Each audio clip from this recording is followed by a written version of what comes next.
أهلا وسهلا فيكن. هيدي الحلقة كتير مطلوبة، كيف بدنا نلبس للجامعة. شوفوا، قبل ما نبلش باللبس، المبالغة بالمكياج والمكياج التقيل منه مناسب لبيئة العمل أو الجامعة. بيعطي انطباع إنه الصبية ما عندها توازن، لأنه هالمكان منه مكان رسمي. استخدام المكياج الطبيعي والهادئ هيدا المطلوب. بالنسبة لتلاميذ الجامعة مفروض إطلالتهم تكون هيك نظيفة، فريش، أنيقة ببساطتها، عملية، بتناسب هالمرحلة اللي كتير حلوة وهالحياة اليومية. يعني بدنا نبتعد عن التنمر. رح تبقى كنية تنوصف فيها تلاميذ طول العمر. عم بحكي عن الكنية لأنه أوقات كتير اسم ما منتذكره كان معنا بالجامعة طالب ولا طالبة، منقول هيدا اللي كانت تحط ميك اب كتير، أم هيدا اللي ما نكون غير طبيعية وفريش. خلينا نبلش بأول نقطة من التياب، وهو الجينز.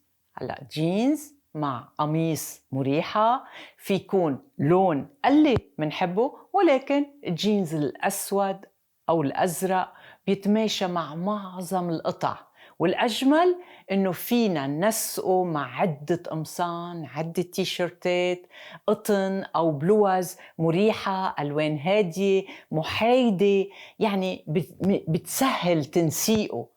وهيدا أجمل اختراع. هون ما في غني وفقير، كل الناس لابسة جينز وتيشيرت، ما في أجمل من هالمرحلة، وهيدا بريح التلاميذ. تاني نقطة هن التنانير.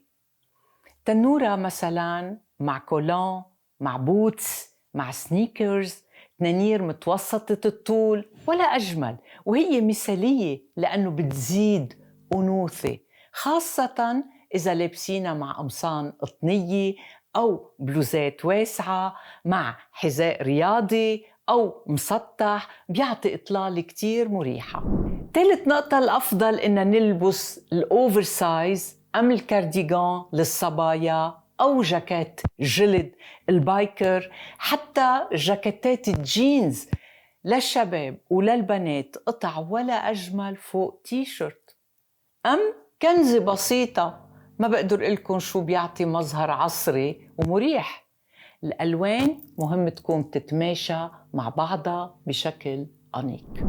رابع نقطة، المحجبات.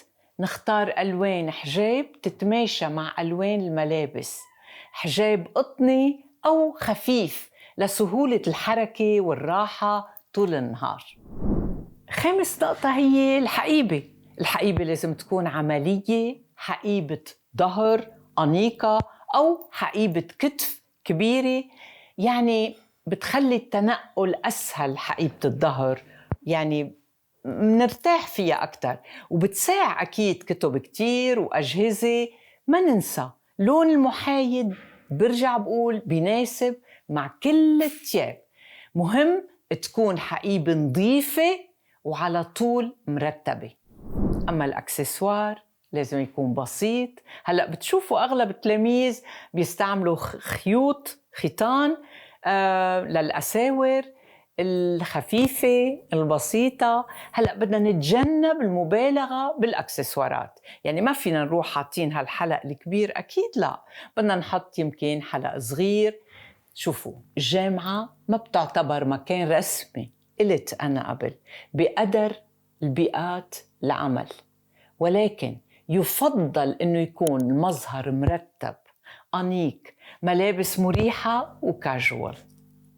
أنا بشكركن وموفقين.